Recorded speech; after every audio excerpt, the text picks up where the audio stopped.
Good evening, everyone. Good evening. And what a fantastic turnout.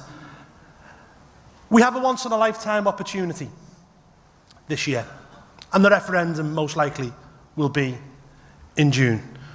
We have an opportunity not only to get our country back, but to right the wrongs of 1975.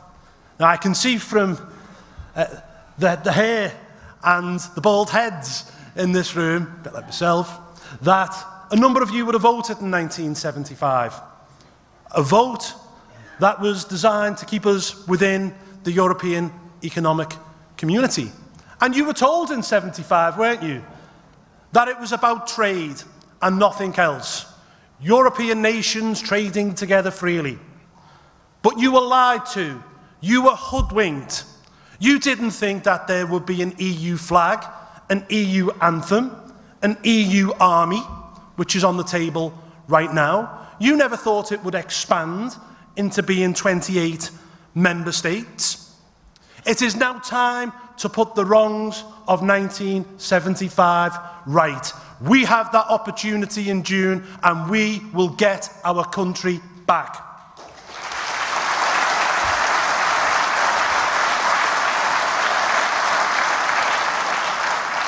Think about it, what we gave up.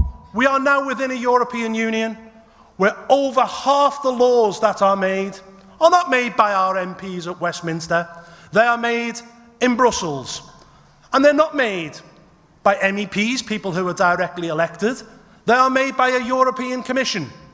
A European Commission which has the sole right to propose legislation. A European Commission that meets in secret. A European Commission that is unelected. Ladies and gentlemen, all we want is for the people who make our laws to be those we directly elect at Westminster and not faceless bureaucrats in Brussels.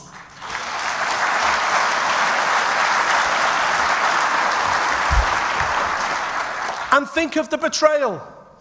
We went to war twice in the past century to protect British freedom, British sovereignty, and British democracy. And how would those brave men and women who fought for us on the battlefields of the Somme, or who were sent into the skies of southeast England during the Battle of Britain feel now, to know that over half the laws are not made in London, but made in Brussels? Shame on those politicians, ladies and gentlemen, in the second half of the last century who gave away something that was never theirs to give. And we will take it back. We're in a European Union whereby we cannot control our own borders. Last year alone, 338,000 people came to this country net.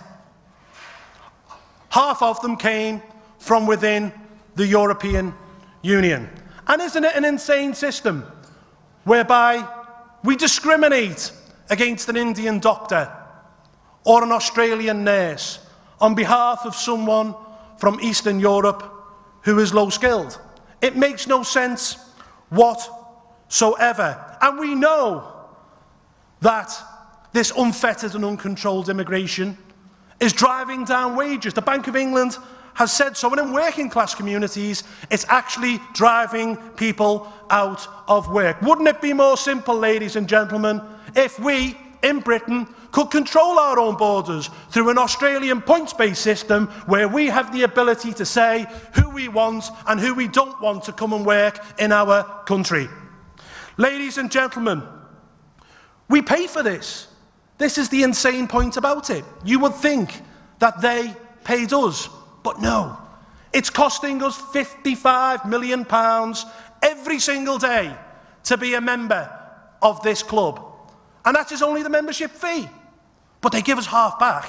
We get about £34 million back every single day.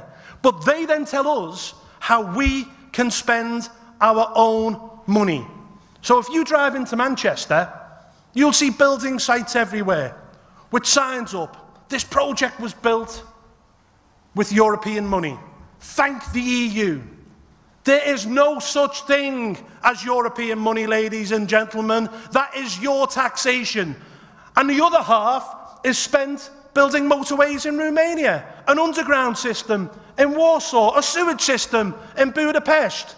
And what we're saying is that £55 million a day would be better spent here in our country, on our schools, on our hospitals, and ensuring that our brave boys and girls in the armed forces have the best equipment possible.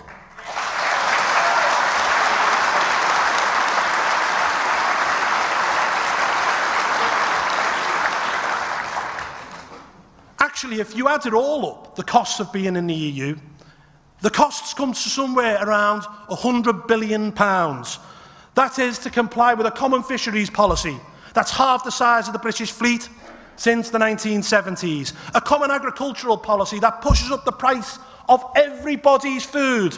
Red tape that ties the hands of small business people. Yet David Cameron says that his renegotiation is so good that he would advocate Britain joining the EU if it wasn't inside now. It's insane, ladies and gentlemen. Don't be hoodwinked. Please, ladies and gentlemen, we have an opportunity in June. Let's go out, let's make it happen, and let's get our country back, and let's make Britain great once again.